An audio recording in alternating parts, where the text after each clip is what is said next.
Tuelekee huku. Jamii ya kifugaji katika halmashauri ya wilaya ya Sumbawanga mkoani Rukwa imeanza kubadilika kwa vitendo vya kupeleka watoto wao shule kufuatia elimu iliyotolewa na wadau wa elimu wilayani humo. Taarifa kamili inasoma kwako na Amos Wilson kutoka Rukwa.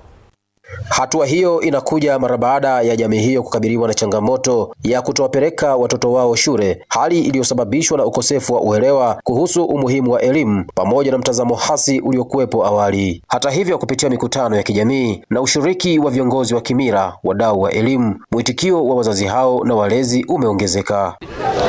Mimi nina watoto 4 na wote wanasoma. Mmoja mwaka huu amemaliza, wengine bado na 4 tena wanasoma wote, hamna hata mmoja ambaye amebaki. Wanasoma, wapo level gani ya elimu? Elimu shida mimi sijui wala kusoma, wenyewe watakuwa ndo wasomi. Elimu kwa maisha sasa hivi ina umuhimu mkubwa sana. Kwa mfano kama sisi wafugaji, unakuta tunakaa tu hivi hatujasoma, tunahangaika hata mifugo yetu. Utaiendesheje vipi? Inahitaji elimu hiyo mifugo kwanza, kwa sababu tayari karne ya sasa ni tofauti na zamani. Kero yangu inaenda kwenye Wizara ya Elimu. Shule yetu ya msingi hapa Lowe haina walimu wa kike. Na kwa kawaida wa shule zote zina mwalimu wa kike na wa kiume, kwa maana kwamba kuna mafunzo tofauti tofauti. Hiyo ni kero yangu moja tu hiyo.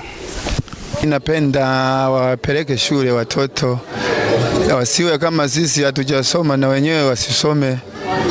Yaani dunia ya sasa sio ile, inatakiwa angalau wenyewe wasome, watatukomboa. Kwa ushauri wangu naomba wapeleke shule watoto wasome.